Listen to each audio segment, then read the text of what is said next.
Tiens-moi compagnie à la fête, proposa la directrice générale au concierge. Sa réponse surprit tout le monde. Que se passe-t-il lorsqu'une femme d'affaires prospère propose à un agent d'entretien de jouer le rôle de son partenaire lors d'un dîner important avec des investissements de plusieurs millions?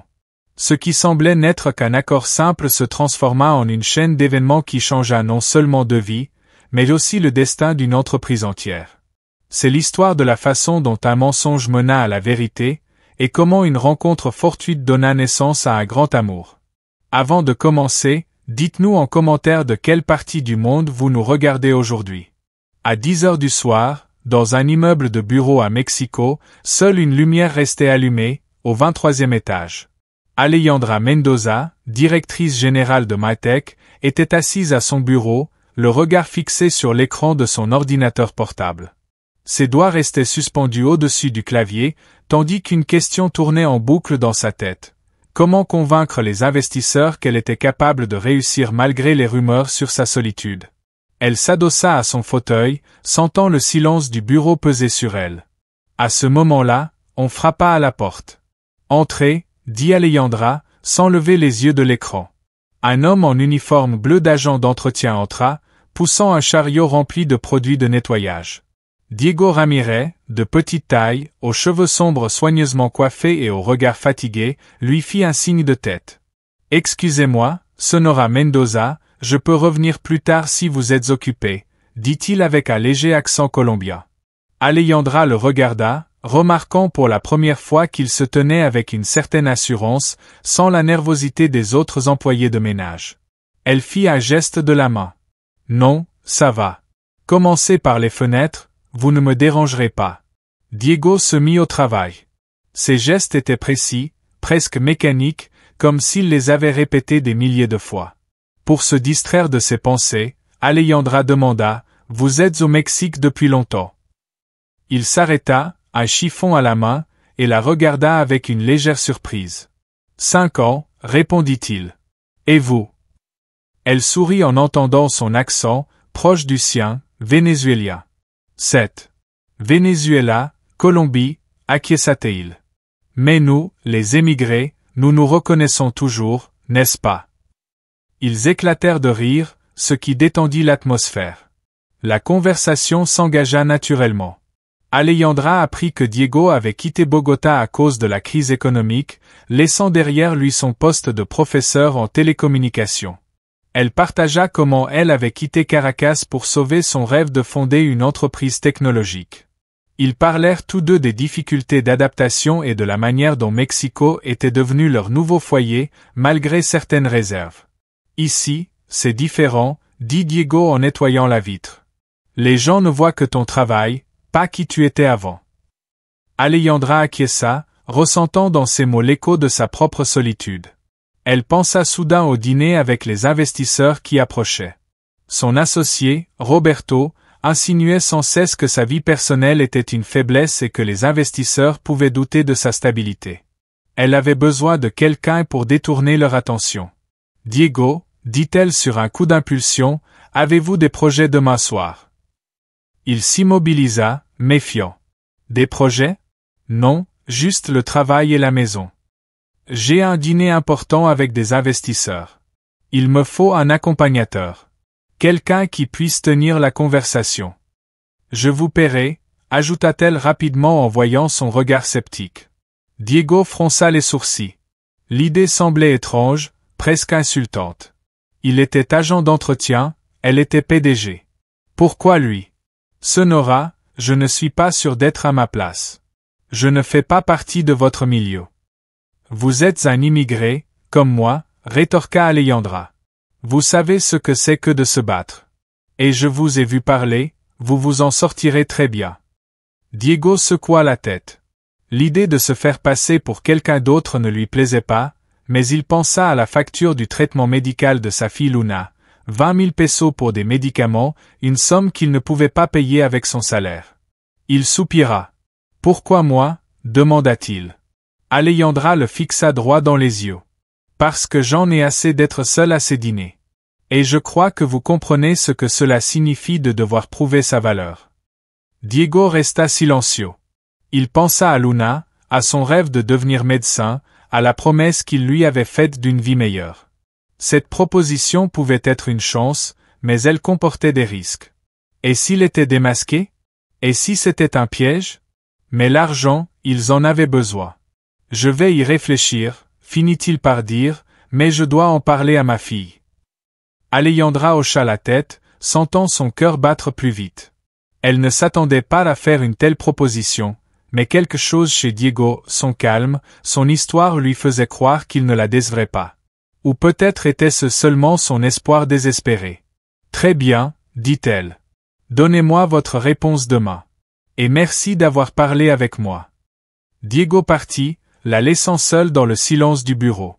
Alejandra contempla les lumières de la ville par la fenêtre, se demandant si elle venait de commettre une erreur. Pendant ce temps, Diego, descendant en ascenseur, sentait que sa vie était sur le point de changer, sans savoir si ce serait pour le meilleur. Luna Ramirez était assise sur le vieux canapé de leur petit appartement dans le quartier de Cuauhtémoc, tenant une tasse de thé chaud. Son père venait de lui raconter l'étrange proposition d'Alejandra Mendoza, à dîner avec des investisseurs. Luna, 22 ans, étudiante en médecine, regarda son père avec inquiétude. Ses yeux sombres, hérités de sa mère, se plissèrent. Elle savait combien le monde pouvait être cruel envers des gens comme eux, des immigrés vivant sur le fil. « Papa, ça ressemble à un piège, » dit-elle en posant sa tasse. « Pourquoi t'a-t-elle choisi? Tu es agent d'entretien dans son bureau. Qu'a-t-elle derrière la tête? » Diego soupira, assis en face d'elle. Il portait encore son uniforme et sentait le produit nettoyant. Ses mains calleuses reposaient sur ses genoux. Elle dit qu'elle a besoin d'un accompagnateur pour détourner l'attention de sa vie privée, et qu'elle me paierait. On a besoin d'argent, Luna, pour ton traitement. Je ne veux pas que tu t'humilies pour moi, l'interrompit Luna, la voix tremblante. Si elle pense pouvoir acheter ta dignité, je vais lui parler moi-même. Diego secoua la tête, mais au fond, il était fier de sa fille. Sa détermination lui rappelait l'homme qu'il avait été, un professeur respecté par ses étudiants à Bogota.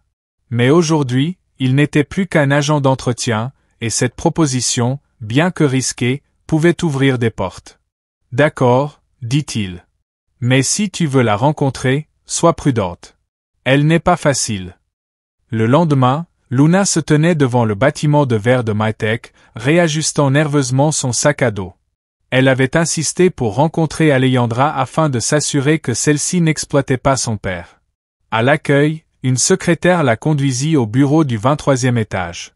Alejandra, vêtue d'un strict tailleur bleu marine, leva les yeux de ses papiers. « Luna Ramirez ?» demanda-t-elle en se levant. « Je suis contente que vous soyez venue.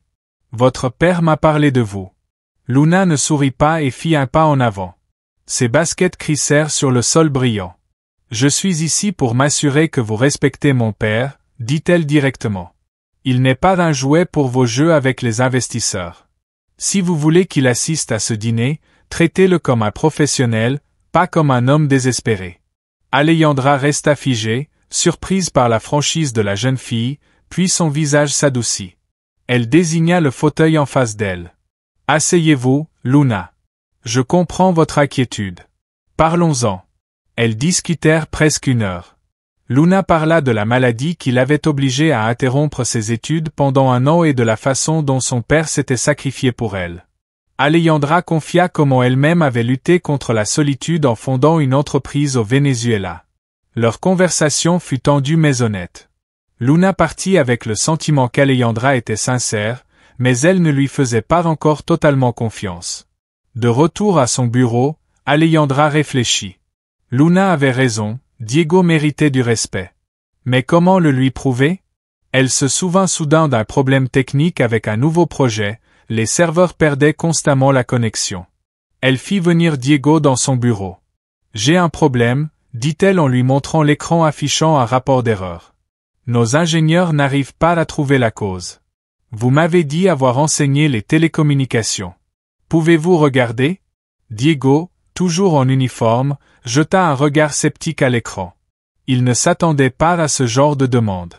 Mais après quelques minutes à examiner le code et les journaux, il pointa un problème dans la configuration du protocole. Il y a une erreur de routage. Il faut modifier les paramètres au niveau du noyau, dit-il en tapant rapidement quelques commandes. Essayez comme ça. Alejandra transmit la solution à l'équipe, et une demi-heure plus tard, les ingénieurs confirmèrent. Problème résolu. Elle regarda Diego avec un nouveau respect. Vous avez fait en 10 minutes ce que mon équipe n'a pas pu résoudre en 2 jours. J'avais raison à votre sujet. Diego haussa les épaules, cachant sa fierté. Ce sont les bases. À Bogota, j'enseignais cela aux étudiants de première année. Alejandra sourit.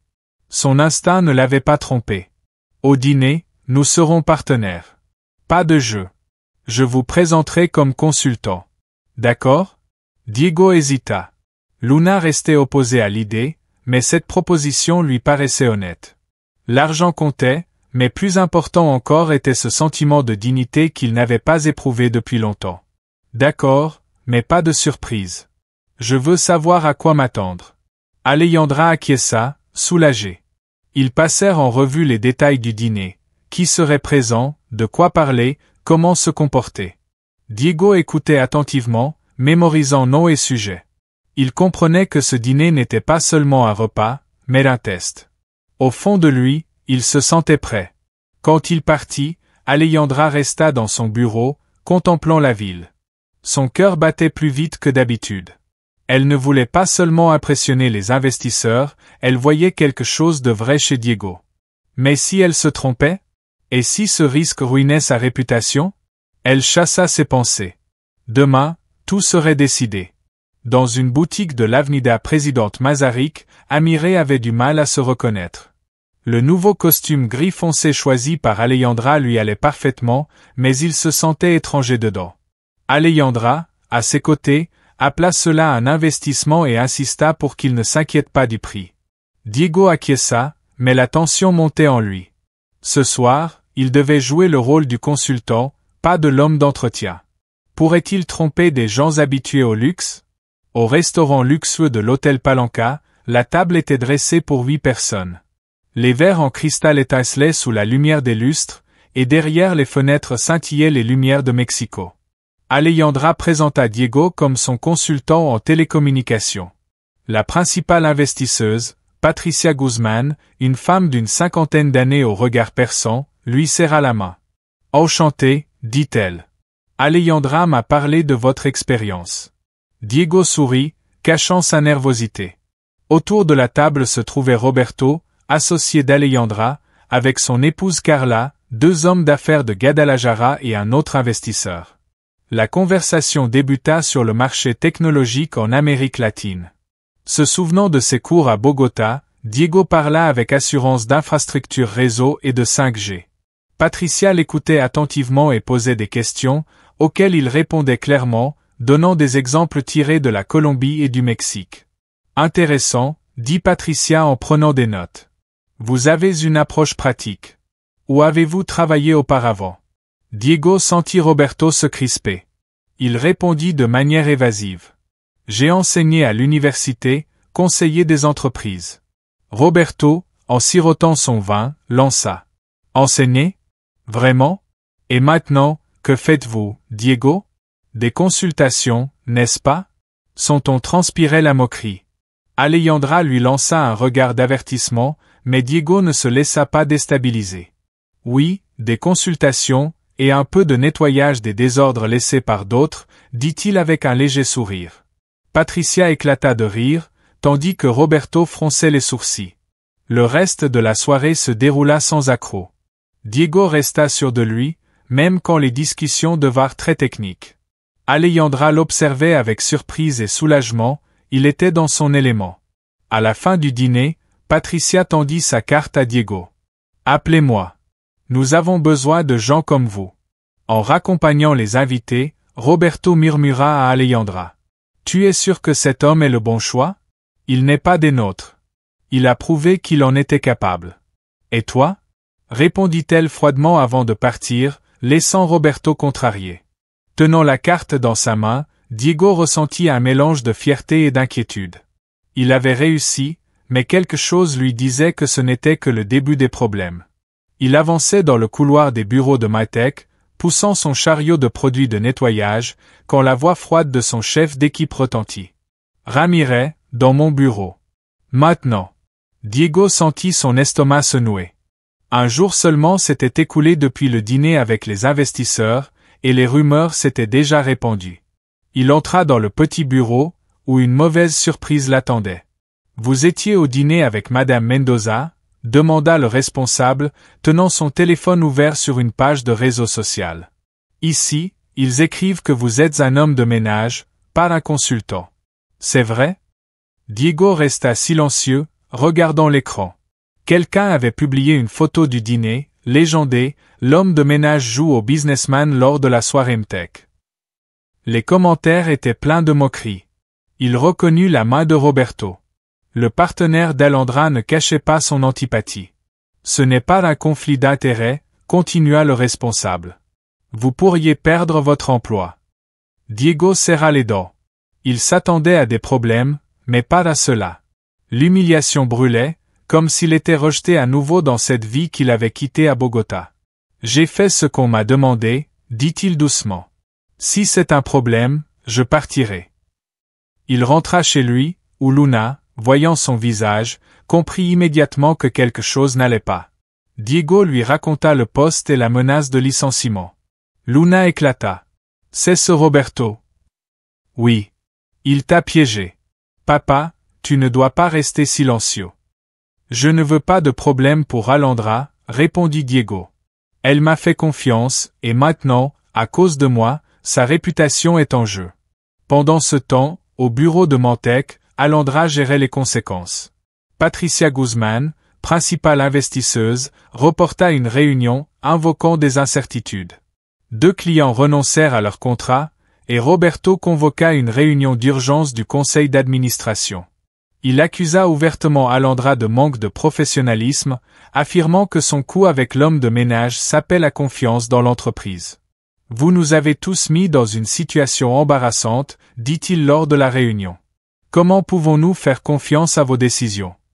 Alandra se défendit, mais sentit le sol se dérober sous elle. Elle savait que Roberto voulait depuis longtemps prendre sa place. En quittant la réunion, elle se surprit à regretter sa décision d'avoir impliqué Diego. Mais au fond d'elle, elle savait qu'il avait été le meilleur lors de ce dîner. Le soir, son téléphone sonna. C'était l'assistant de Patricia. « Madame Guzman souhaite rencontrer Diego Ramirez demain, » dit-il. Elle a été impressionnée par ses connaissances. Alandra resta figée. C'était une chance. Mais si c'était un piège? Elle appela Diego, mais il répondit froidement, « Je ne veux plus de problème. Je préfère rester dans l'ombre. » Diego raccrocha, sentant l'espoir s'effondrer. Mais Luna, ayant entendu la conversation, insista. « Papa, tu ne peux pas abandonner. Cette femme voit en toi ce que je vois. Vas-y. » Diego regarda sa fille. Sa foi en lui était le seul soutien qui le maintenait à flot. Il acquiesça, ne sachant pas où ce pas le mènerait. Diego Amir se tenait devant le miroir de son petit appartement, ajustant la cravate que Luna avait choisie pour lui. La rencontre avec Patricia Guzman, prévue pour le matin, était sa dernière chance de prouver qu'il était plus qu'un homme de ménage. Mais au fond de lui, le doute persistait, et si ce n'était qu'un autre piège? Luna, remarquant son anxiété, posa sa main sur son épaule. « Papa, tu es prêt ?» dit-elle fermement. « Tu as toujours été plus grand qu'il ne le pense. » Diego acquiesça. Mais les pensées de l'humiliation récente brûlaient encore, le post sur les réseaux sociaux, les moqueries, la menace de licenciement. Tout cela lui rappelait combien le monde pouvait facilement enlever la dignité. Mais pour Luna et son rêve de devenir médecin, il décida de prendre le risque. Dans le bureau de Patricia, situé dans un gratte-ciel à Santa Fe, l'investisseuse l'accueillit elle-même. Elle portait un costume gris strict, mais son sourire était chaleureux. « Diego, je sais qui vous êtes », commença-t-elle sans préambule, homme de ménage, ancien professeur. « Et je sais ce que vous avez fait pour Alandra au dîner. Vos connaissances m'ont impressionné. » Diego se tendit, s'attendant à un piège, mais Patricia continua. J'ai besoin de consultants pour 3 projets en télécommunications. Je veux que vous vous joigniez à nous, mais il y a des conditions. Faites la paix avec Alandra. Elle a été la première à voir votre potentiel. Diego resta silencieux. L'idée de revenir vers Alondra provoquait des sentiments mitigés. Elle lui avait fait confiance, mais à cause de cela, il s'était retrouvé au centre du scandale. Il remercia Patricia et promit de réfléchir. Chez lui, Luna assista pour qu'il rencontre Alondra. Elle organisa même une rencontre sur le toit du bureau de Mantec, là où tout avait commencé. Le soir, sous les étoiles de Mexico, Alondra l'attendait, nerveuse, jouant avec son bracelet. « Diego, je suis désolée que tout se soit passé ainsi », dit-elle à peine dès son arrivée. « Je ne m'attendais pas à ce que Roberto aille si loin. »« Je suis parti pour ne pas vous nuire », répondit Diego, « mais je ne peux pas faire semblant que rien ne s'est passé. » Ils parlèrent longuement, évoquant leur parcours depuis le Venezuela et la Colombie. Alondra admit qu'elle voyait en lui non seulement un assistant, mais quelqu'un qui comprenait ses luttes. Diego, de son côté, proposa de travailler chez Mantec comme ingénieur, et non comme homme de ménage. Alondra accepta, et leur poignée de main marqua le début d'un nouveau partenariat et de quelque chose de plus. 6 mois plus tard, Diego fit reconnaître ses diplômes au Mexique. Il devint ingénieur officiel chez Mtec, et son bureau fut décoré de ses anciens diplômes de Bogota. Luna, poursuivant ses études, poussait son père vers la prochaine étape. Un jour, après le départ de Roberto de l'entreprise, elle dit « Papa, tu l'aimes. Fais le pas. » Le soir, dans la cuisine, Diego, rassemblant son courage, fit sa demande à Alondra. Elle rit, mais les larmes dans ses yeux trahirent son accord. Leur mariage fut intime, entouré de proches, et Mantec commença son expansion en Amérique centrale. Épilogue. 2 ans plus tard, Diego et Alondra emménagèrent dans une nouvelle maison à Roma Norte. Luna terminait sa faculté de médecine, se préparant pour sa résidence. Sur le balcon, regardant la ville, il se rappelait comment tout avait commencé par un moment humiliant pour Diego. Mais c'est précisément à travers ces difficultés qu'ils étaient devenus plus forts. Leur amour et leur succès en étaient la preuve. Il n'y a pas de métier honteux. Il n'y a que des épreuves temporaires qui mènent à une nouvelle vie.